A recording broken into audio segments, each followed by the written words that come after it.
우리 하나님 말씀 보도록 그렇게 하겠습니다. 하나님,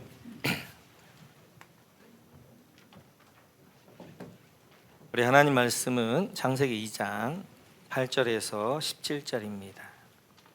창세기 2장 8절에서 17절 우리 같이 한 목소리 읽겠습니다. 주 하나님이 동쪽에 있는 에덴의 동산을 일구시고 지으신 사람을 거기에 두셨다. 주 하나님은 보기에 아름답고 먹기에 좋은 열매를 맺는 온갖 나무를 땅에서 자라게 하시고 동산 한가운데는 생명나무와 선과 악을 알게 하는 나무를 자라게 하셨다. 강 하나가 에덴에서 흘러나와서 동산을 적시고 에덴을 지나서는 네 줄기로 갈라져서 네 강을 이루었다. 첫째 강의 이름은 비손인데 금이 나는 하윌라 온 땅을 돌아서 흘렀다. 그 땅에서 나는 금은 질이 좋았다. 부돌라라는 향료와 홍옥소 같은 보석도 거기에서 나왔다. 둘째 강의 이름은 기온인데 구스 온 땅을 돌아서 흘렀다. 셋째 강의 이름은 티그리스인데 아시리아의 동쪽으로 흘렀다. 넷째 강은 유프라테스이다. 주 하나님이 사람을 데려다가 에덴 동산에 두시고 그곳을 맡아서 돌보게 하셨다. 주 하나님이 사람에게 명령하셨다. 동산에 있는 모든 나무의 열매는 네가 먹고 싶은 대로 먹어라. 그러나 선과 악을 알게 하는 나무의 열매만은 먹어서는 안 된다. 그것을 먹는 날에는 너는 반드시 죽는다. 아멘. 우리 하나님 말씀 같이 보도록 그렇게 하겠습니다. 8절입니다. 우리 같이 읽습니다. 주 하나님이 동쪽에 있는 에덴의 동산을 일구시고 지으신 사람을 거기에 두셨다. 여러분, 에덴의 동산을 일구시고 밑줄 그어주시고요. 하나님이 에덴이란 지역이 있었는데 에덴이란 지역에 동산 하나를 만드십니다. 그래, 그 동산을 우리는 에덴 동산 이렇게 이야기하게 되어지고 사람을 두기 위해서 하나님 만드시는데, 그래서 우리가 보면 에덴이라는 것이 따로 있고 에덴은 넓은 지역을 이야기합니다. 그 넓은 지역 가운데 아담과 하와가 살 수 있는 동산 하나를 만드셔요. 그것이 에덴, 우리는 동산. 그렇기 때문에 에덴이란 지역하고 에덴 동산은 동일하지 않습니다. 에덴이라는 것은 넓은 지역, 마치 우리나라 대한민국과 같다면 거기에 에덴 동산이 전주가 있다면 그렇게 에덴 동산을 만드셔서 아담과 하와가 살 수 있는 것들을 만드시게 되어져요. 그렇게 되어지고 계속해서 우리 9절 말씀 같이 한번 읽어볼까요? 9절입니다. 주 하나님은 보시기 아름답고 먹기에 좋은 열매를 맺는 온갖 나무를 땅에서 자라게 하시고 동산 한가운데는 생명나무와 선과 악을 알게 하는 나무를 자라게 하셨다. 생명나무에다 밑줄 그어주시고요. 선과 악을 알게 하는 나무에다 밑줄 그어주시고요. 이제 이 에덴이란 곳에 동산을 만드셨는데 그 동산의 이름을 우리는 에덴 동산, 편의상 그렇게 부르게 되어지는데, 이 에덴 동산에 온갖 좋은 열매를 맺는 나무를 하나님이 심으셨고, 그리고 동산 중앙에 두 개의 나무를 심었습니다. 그 나무가 생명나무, 또 하나는 선과 악을 알게 하는 나무를 하나님이 심으셨어요. 그러시면서 하나님이 10절에서 이렇게 하십니다. 같이 한번 볼까요? 시작. 강 하나가 에덴에서 흘러나와서 동산을 적시고 에덴을 지나서는 네 줄기로 갈라져서 네 강을 이루었다. 지금 에덴이란 어떤 곳에서 강들은 샘이 터져야 되잖아요. 샘이 터지게 되어져 거기서 하나의 강이 흘러옵니다. 그랬다가 에덴 동산을 적셔요. 에덴을 적신 다음에 여기서 네 줄기로 강이 이제 나가게 되어져서 네 강을 이루게 되어져요. 그러니까 에덴에서 올라와서 에덴 동산에서 적신 다음에 그 다음에 이제 강이 4개로 나눠져서 흐르게 되어지는데 그 강 이름들을 11절 같이 한번 읽어볼까요? 같이 시작. 첫째 강의 이름은 비손인데 금이 나는 하윌라 온 땅을 돌아서 흘렀다. 여러분 첫째 강의 이름은 비손, 밑줄 그어주시고요.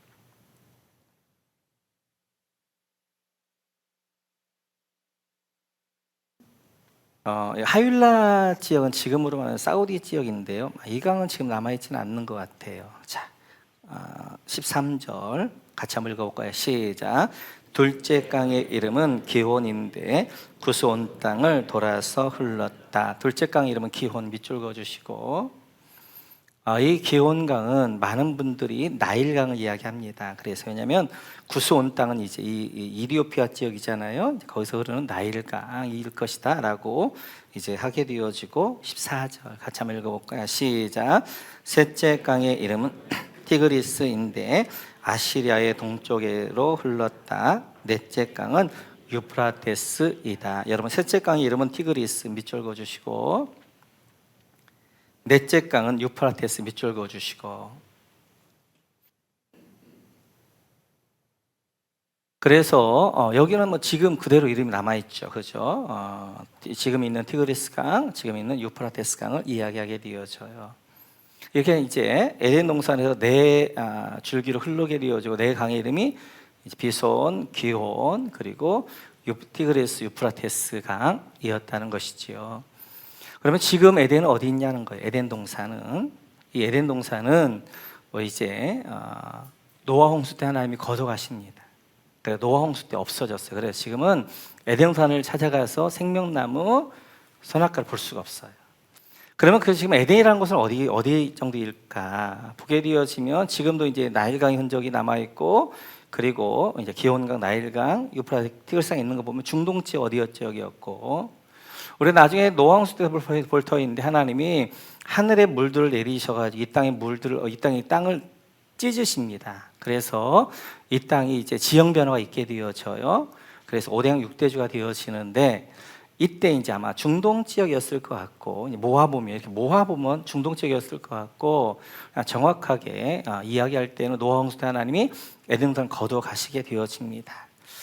오늘 이렇게 이제 에덴 동산을 만드시고 이렇게 하셨다라고 말씀하게 되어지면서, 우리 한번 15절 같이 한번 읽어볼까요?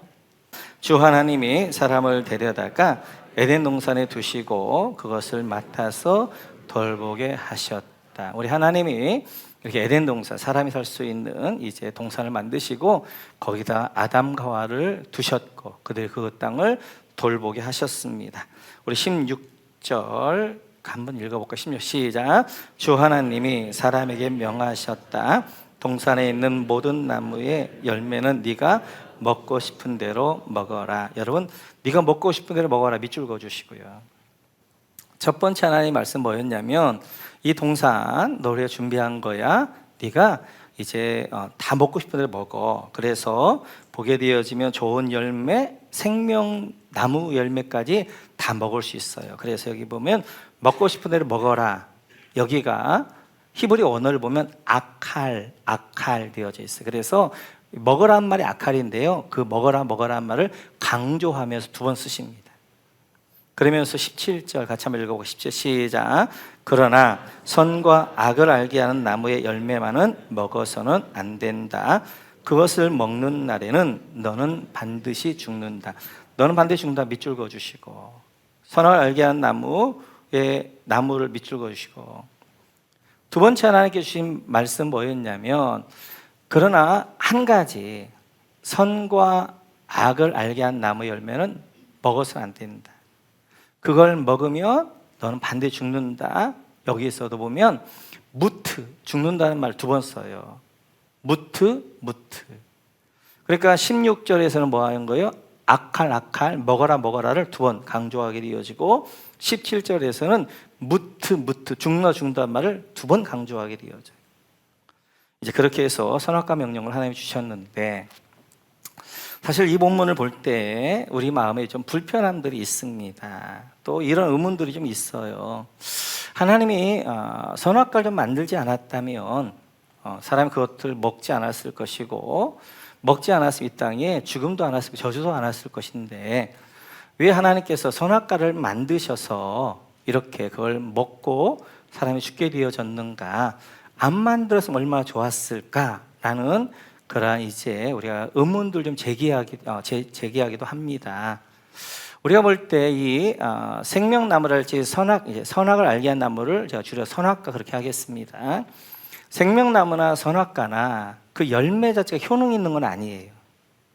생명나무는 막 영양제가 있어가지고 그걸 막 먹으면 막 영생하고 막 이런 불로초 같은 그런 역할이 있는 게 아니고, 또 선악과라는 것은 그 열매에 독이 있어가지고 마치 백설공주의 그 사과 독이 들어있는 것처럼 그걸 먹으면 그 독 때문에 죽고 이런 건 아니에요. 그냥 나무인데 이 생명나무 선악과에는 하나님의 약속과 말씀이 있기 때문에 이것이 특별한 나무가 되어지는 거예요. 그래서 생명나무는 어떻게 하는 거예요? 그것에 하나님의 말씀이 있기 때문에 생명나무가 되어지는 것이고, 선악과에는 하나님의 말씀이 이걸 먹으면 죽는다 라고 말씀이 약속이 있기 때문에 이게 선악과가 되어지는 거예요. 왜 선과 악을 알게 한 나무냐? 이 나무는 하나님이 선과 악의 기준은 나에게 있어. 하나님이 주권을 인정해 드리는 거예요. 그 하나님이 선하다는 건 선한 것이고 악하다는 건 악한 것. 하나님 앞에 주권을 올려드린다는 말 어떤 말이냐면 내가 기준이 되어지지 않고 하나님이 기준이 되어지는 거예요. 하나님이 선하다는 건 선한 것이고 악하다는 건 악한 것. 이게 선과 악을 알게 한 나무에 두신 거예요. 그래서 이제 이 선악과를 안 먹음으로 인하여서 사람이 하나님의 주권을 올려드리는 거, 하나님 선과 악의 기준이 하나님께 있습니다. 그래서 하나님이 선하다는 건 선한 것이고 악하다는 건 악한 것입니다 라고 그 주권 앞에 내가 순종해 가는 것, 이것이 바로 선악과에 주신 그러한 이제 의미가 되어지는 것이고, 오늘은 이 선악과가 주는 유익이 굉장히 많습니다. 그 가운데 두 가지만 오늘 살펴보려고 해요. 첫째는 언약적 관점입니다. 언약적 관점. 이 선악과는 하나님이 언약의 증표로 주신 거예요. 하나님과 아담이 언약을 맺습니다. 모든 피조물 가운데 사람이 만물의 영장이 되어지고 모든 피조물 가운데 하나님의 대리 통치가 되어지는 이유는 하나님이 사람과 언약을 맺었기 때문이에요.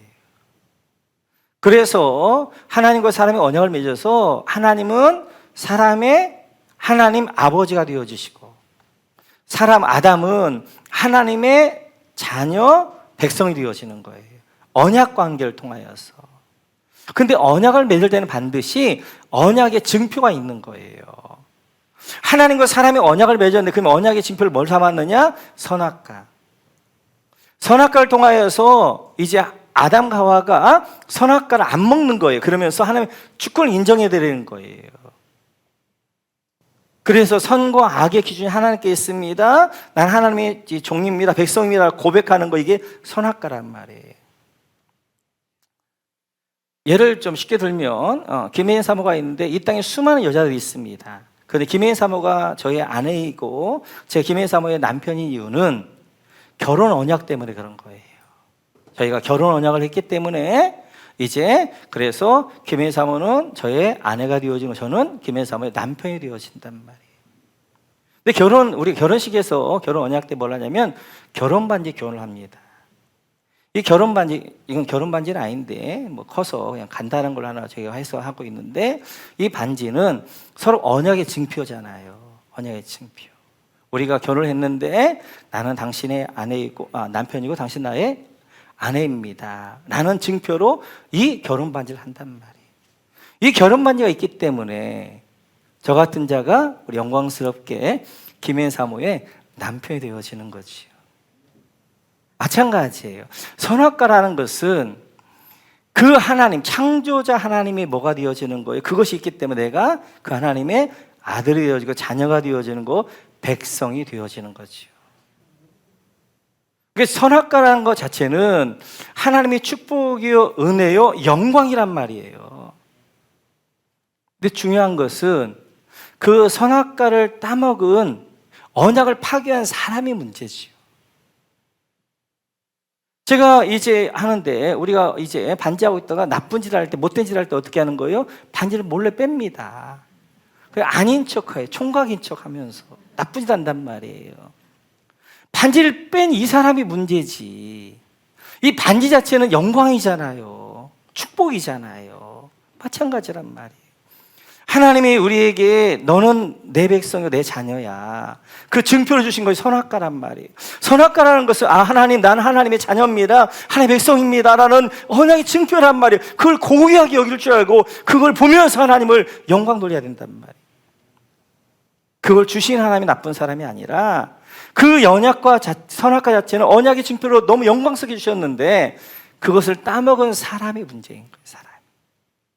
그래서 첫 번째 선악과는 언약의 관점에서 하나님이 주신 언약의 증표예요. 그건 축복이요, 영광이요, 은혜가 되어집니다. 두 번째는 교제적 관점이에요. 왜 하나님이 이 선악과 생명나무를 동산 중앙에 심어 놓으셨느냐? 잘 보이도록. 그래서 지금 아담과 하와에게 거치는 게 없습니다. 왜냐하면 모든 열매 다 먹을 수 있어요. 그리고 모든 짐승들이 어떻게 하는 거예요? 아담과 하와에게 순종하는 거예요. 거치는 게 없어요. 그런데 어디서든지 뭐가 보이는 거예요? 선악과가 보이는 거예요. 특별히 중앙에 있기 때문에 오고 가면서 이렇게 선악과가 보이는 거예요. 볼 때 내가 진짜 왕이 아니고 내가 이거 주인이 아니고 하나님이 계시지. 하나님과 연결해주는 끈이란 말이에요. 이 연결이 교제의 통로란 말이에요. 선악과라는 것은. 만약 선악과가 없었다면 사람이 거치는 것이 없기 때문에 하나님을 기억하지 못했을 거예요. 그런데 선악과가 있기 때문에 막 마음대로 막 놀다가 막 먹다가도 이거 딱 선악과를 보면 그러지, 하나님 계시지. 하나님께 영광 돌리고 예배하게 되어지고 하나님을 기억하는 기억의 통로란 말이에요. 그래서 하나님께서 이 선악과를 통하여서 아담과 하와가 하나님을 잊지 않도록 하나님을 만날 수 있는 통로로, 하나님을 기억할 수 있는 통로로 만들어주신 것이 바로 선과 악을 알게 하는 나무란 말이에요. 제게 닮고 싶은 인물이 누구냐라고 한다면 저는 바울 사도를 닮고 싶어요. 신앙적으로 보게 되어진 거의 완벽한 인물이죠. 그 주님이 주신 그 사명을 향하여서 자기의 끝까지 달려갈 뿐만 아니라 변하지 않는 신앙이에요. 그는 얼마나 능력이 있었는지 그의 그림자만 지나가더라도 병자들이 나았단 말이에요. 그런 능력이 있었던 바울사가 끝까지 어떻게 하는 거예요? 철저히 주님 앞에서, 그리고 이제 순교의 제물 하나 앞에 산제물로 드린단 말이에요. 많은 성경의 인물들이 처음에는 크게 시작을 해요. 그래서 온갖 능력과 이제 그렇게 하는데 나중에 보게 되어지면 변질되는 사람이 많단 말이에요. 근데 바울은 처음과 끝이 같은 사람이에요. 처음에도 충성했고 끝까지 충성하면서 이제 하나님 앞에 삶을 감당했던 사람이었어요. 바울 사도가 끝까지 감당할 수 있었던 이유가 무엇인가? 그가 고린도 후서에서 이렇게 이야기합니다. 같이 한번 볼까요? 같이죠. 시작. 내가 받은 엄청난 계시들 때문에 사람들이 나를 과대평가하는지도 모릅니다. 그러므로 내가 교만하게 되지 못하도록 하나님께서 내 몸에 가시를 주셨습니다. 그것은 사탄의 하수인이라고 할 수 있는데 그것으로 나를 치셔서 나로 하여금 교만해지지 못하게 하시려는 것이었습니다. 나는 이것을 내게서 떠나가게 해달라고 주님께 3번이나 간청하였습니다. 그러나 주님께서는 내게 이렇게 말씀하셨습니다. 내 은혜가 네게 족하다. 내 능력은 약한 데서 완전하게 된다. 그러므로 그리스도의 능력이 내게 머무르게 하기 위하여 나는 더욱더 기쁜 마음으로 내 약점들을 자랑하려고 합니다. 그러므로 나는 그리스도를 위하여 병약함과 모욕과 궁핍과 박해와 곤란을 겪는 것을 기뻐합니다. 내가 약할 그때 오히려 내가 강하기 때문입니다. 아멘. 7절에 보니까 하나님의 엄청난 계시, 3층전까지 올라갔다 오고 엄청난 능력이 있어요. 교만해질까 봐 하나님 바울 사도에게 몸에 가시를 주십니다. 그 몸의 가시가 바로 육체의 질병이었어요. 육체의 가시를 주시는 거예요. 이 육체의 질병이 평생 안고 살아갑니다. 그래서 하나님 앞에 3번을 간절히 기도했다는 거예요. 왜냐하면 사람들이 이렇게 조롱하는 거예요. 그가 수많은 병자들을 일으키니까 야, 남의 병 고칠 게 아니라 네 병 고쳐, 네 병. 네 병도 못 고치면서 무슨 남의 병을 고친다고 그러냐. 비아냥거리고 비웃는 거예요. 그러자 바울 사도가 하나님의 영광을 위해서라도 제 병을 치료해 주셔야 되겠습니다. 그 하나님의 영광이 가려지지 않고 우리 마음껏 사역할 수 있지 않겠습니까? 그럴 때 하나님이 응답을 뭐라고 하냐면 내 은혜, 하나님의 은혜. 그게 뭐였어요? 육체의 질병, 육체의 가시가 하나님 은혜라는 거예요. 내 은혜가 너에게 족하다. 너로 하여금 내 능력 약한 데서 완전해진다. 바울에게 하나님의 은혜는 하나님의 능력, 영광, 충성 물론 되지만 육체의 질병이 하나님의 은혜라는 거예요. 은혜. 성공이 아니라 그 은혜가 족하다. 그리고 바울 사도는 그걸 받아들입니다. 그리고 다시는 육체 질병을 기도하지 않고 그것을 평생 짊어지고 어떻게 하는 거예요? 겸손함으로 끝까지 사명 감당하다가 결국 네로웨아에서 순교의 제물이 되어진단 말이에요. 바울 사도에게 하나님이 심어놓은 선악과는 뭐였느냐? 육체의 질병이었어요. 이 육체의 질병이 바울 사도에게 하나님의 은혜였고, 그리고 바울 사도가 교만하지 않도록 끝까지 충성할 수 있도록 그걸 겸손하게 만들었던 것이 육체의 질병이었어요. 그래서 바울 사도는 그 육체의 질병, 그 선악과를 안고 평생을 어떻게 하는 거예요? 하나님의 사역 감당하다가 이제 사명을 마치게 되어집니다. 하나님 우리 삶 가운데도 선악과를 심어 놓으셔요. 이 선악과를 심어 놓는데 선악과를 한 구석에 심어 놓는 게 아니라 여러분들이 가장 중요하게 생각하는 곳에다 심어 놓습니다. 동산에도 보게 되어지면 어떻게 하는 거예요?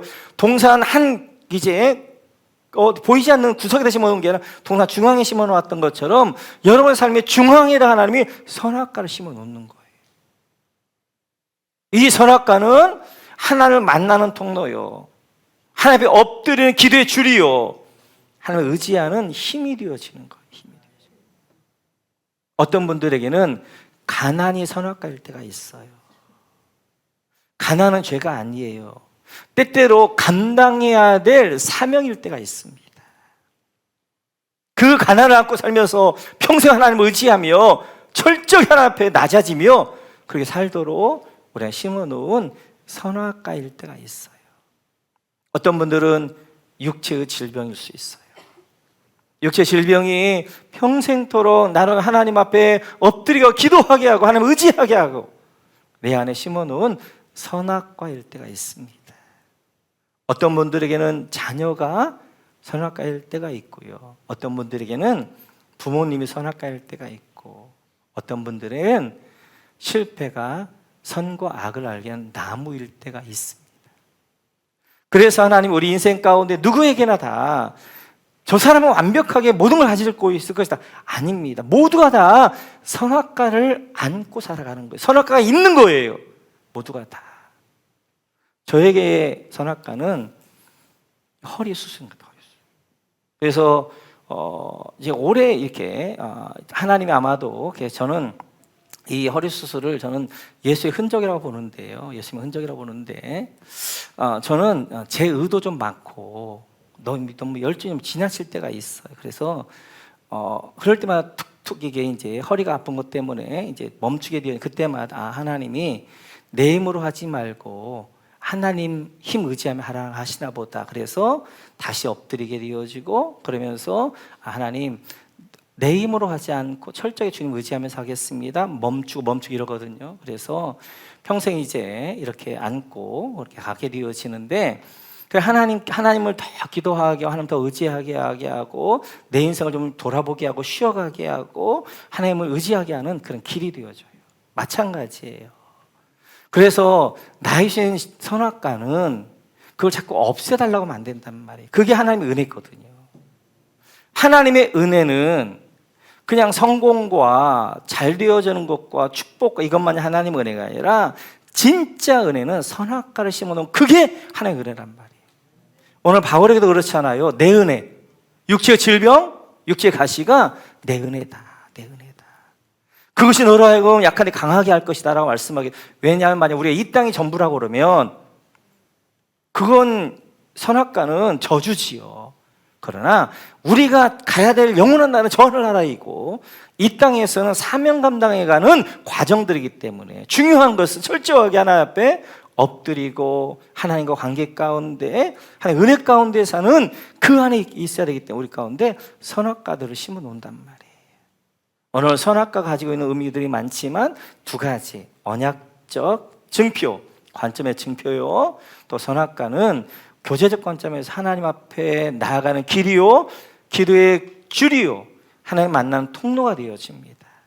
이러한 선악과를 통하여서 하나님 앞에 더 겸비하시고, 더 하나님 의지하시고, 하나님 앞에 더 은혜 가운데 나가는 여러분 모두가 되시기를 주님의 이름으로 축원합니다.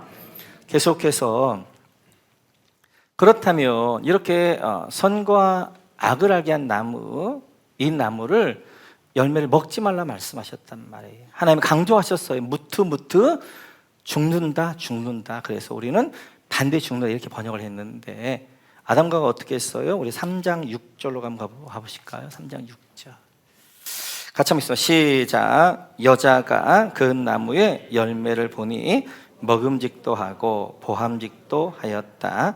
그뿐만 아니라 사람을 슬기롭게 할 만큼 탐스럽기도 한 나무였다. 여자가 그 열매를 따서 먹고 함께 있는 남편에게도 주니 그도 그것을 먹었다. 그런데 이렇게 먹으면 반드시 죽는다 말씀하신 선악과를, 선과 악을 알게 한 나무를 하와가 따먹었단 말이에요.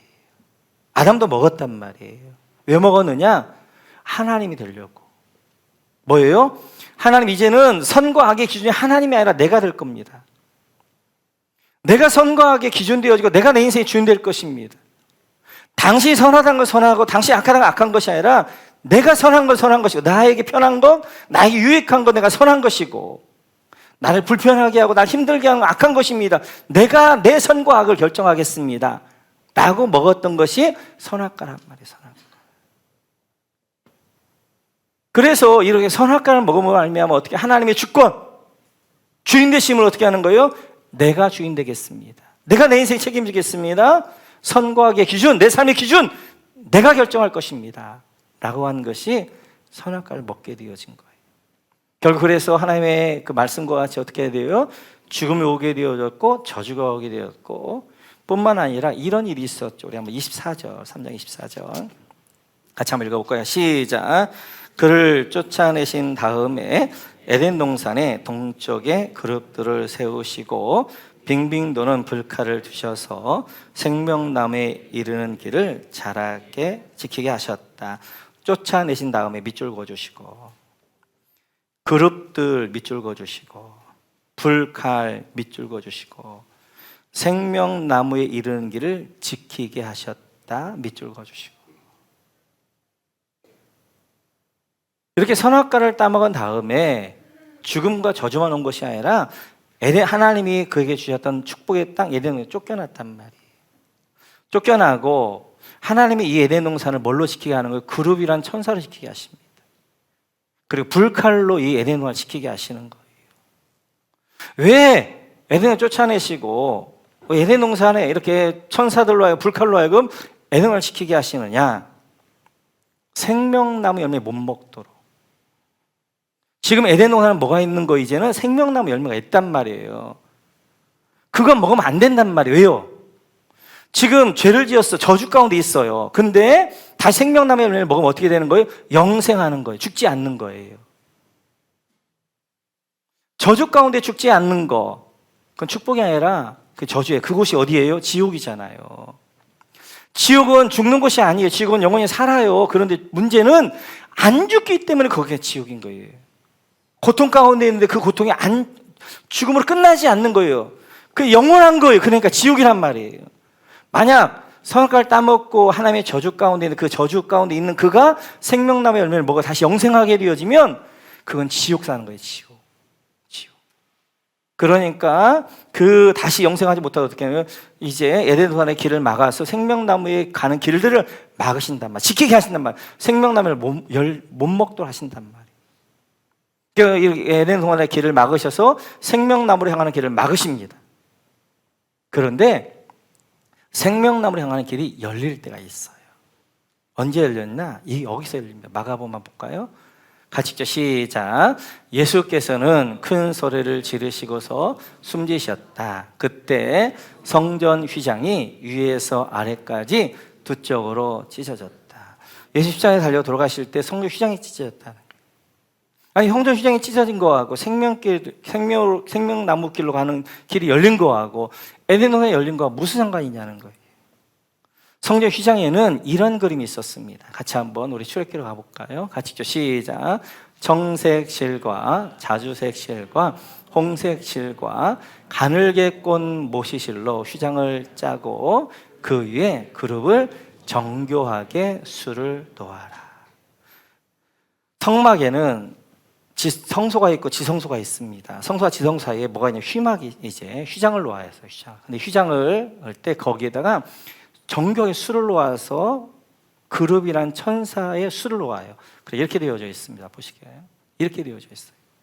여기 이제 휘장인데 휘장에는 바로 그죠 그룹이란 천사가 어떻게 하는 거예요? 이제 여기에 그림이 있습니다.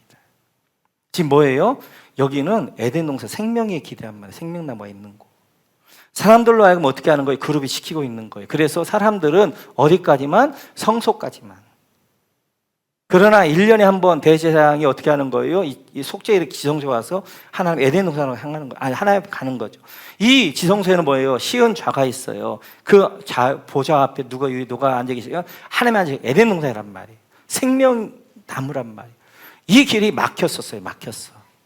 근데 어떻게 하나? 예수님 십자가의 죽으심으로 말미암아 휘장이 찢어지는 거예요. 뭐가 열리는 거예요? 생명나무의 길이 열리는 것이고 에덴 동산이 열리게 되어지는 거예요. 그룹이. 왜 그러면 예수님이 십자가에 달려 돌아가실 때 휘장이 찢어지고 왜 생명나무의 길이 열리냐는 거예요. 이 사람에게 왜 저주가 왔냐면 선과 악을 알게 한 나무 열매를 먹었기 때문에 그렇단 말이에요.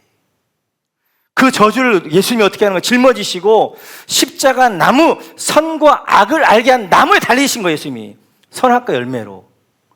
그래서 예수님께서 십자가에 달리셔서 어떻게 하는 거예요? 우리의 선악과를 먹은 우리의 모두 우리의 그 죄를 짊어지시고 어떻게 하는 거예요? 친히 선악과 열매가 되셔가지고 십자가에 죽으신 거란 말이에요. 죽으신 거. 그래서 그 십자가에 죽으심으로 이제는 어떻게 하는 거예요? 생명나무의 길이 열리는 거예요. 생명나무의 길을 먹어야 되는 거예요. 이제는. 왜? 예수님께서 저를 담당하셨으니까. 누가 먹는 거예요? 예수님과 함께 십자가에 못 박힌 사람. 2000년 전에 예수님이 십자가에 죽으셨지만 그 죽으심이 곧 예수님만 죽으신 것이 아니라 내가 십자가에 죽은 그 사람에게는 뭐가 열리는 거예요?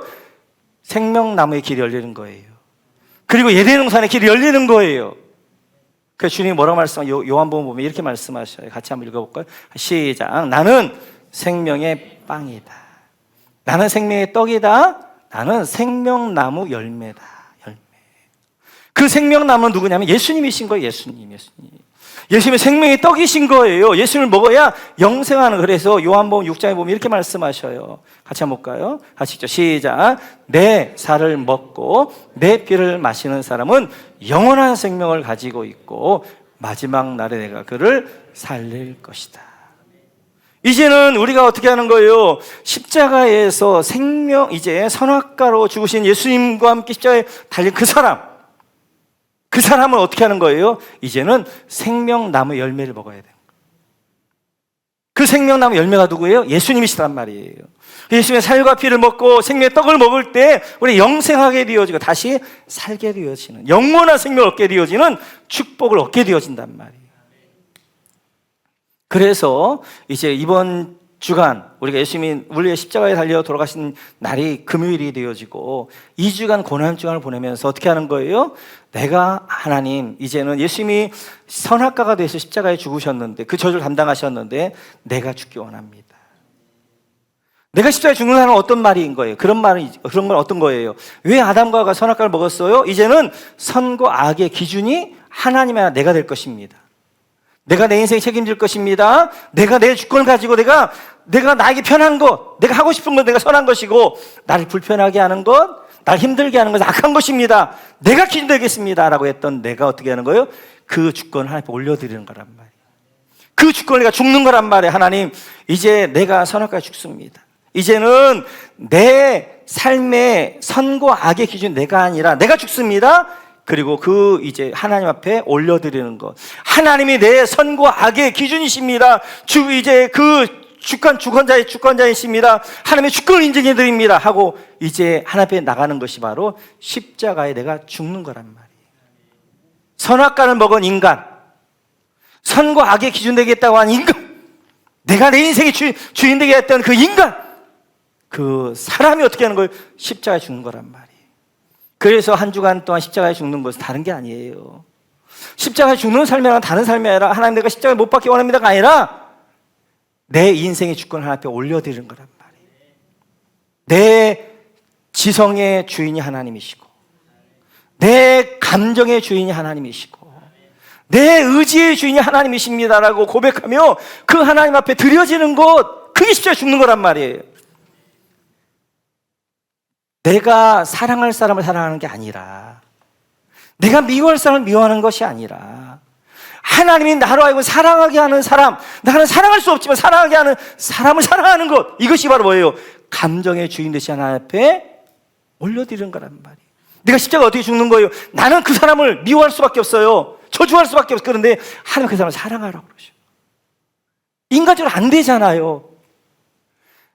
그 사람을 사랑하고자 하는 그 마음, 그 미워하고자 하는 그 마음을 내가 십자가에 죽으면서 하나님, 내 감정 십자가에 죽습니다. 이제는 내 감정의 주인이 내가 아니라 하나님이시오니 내 감정대로 내가 미워하고 내가 사랑하지 않고 하나님이 사랑하라 하시면 나는 그를 사랑할 마음이 없지만 내가 의지적으로 사랑하겠습니다. 그를 축복하겠습니다. 그것이 그래서 내 감정이 날마다 십자가에 죽는 거란 말이에요. 내 의지도 내가 하고 싶은 대로 사는 게 아니에요. 내가 가고 싶은 거 가는 거 아니에요. 내가 하고 싶은 대로 사는 게 아니라 난 이걸 하고 싶지만, 난 넓은 길로 가고 싶지만 주님이 좁은 길로 가라 하시면 넓은 길로 가는 그 마음, 그 의지를 십자가에 죽는 거란 말이에요. 이제는 내 의지의 주인이 내가 아니라 하나님이시오니 내가 하고 싶은 대로가 아니라 하나님이 나를 하기를 원하신 대로 이제 나는 넓은 길로 가고 싶고 그리고 이제 편한 길로 가고 싶지만 주님이 십자가의 길로 가라 하시니 주님이 좁은 길로 가라 하시니 제가 좁은 길로 십자가를 가겠습니다. 그게 바로 내가 십자가에 죽는 삶이 되어지는 거예요. 한 주간 동안 이제 선악과 먹은 그 사람들, 인간들로 인하여서 예수님께서 선악과가 되어 십자가에 죽으셨는데 이제는 그 죽음이 내 죽음이 되어야 된단 말이에요.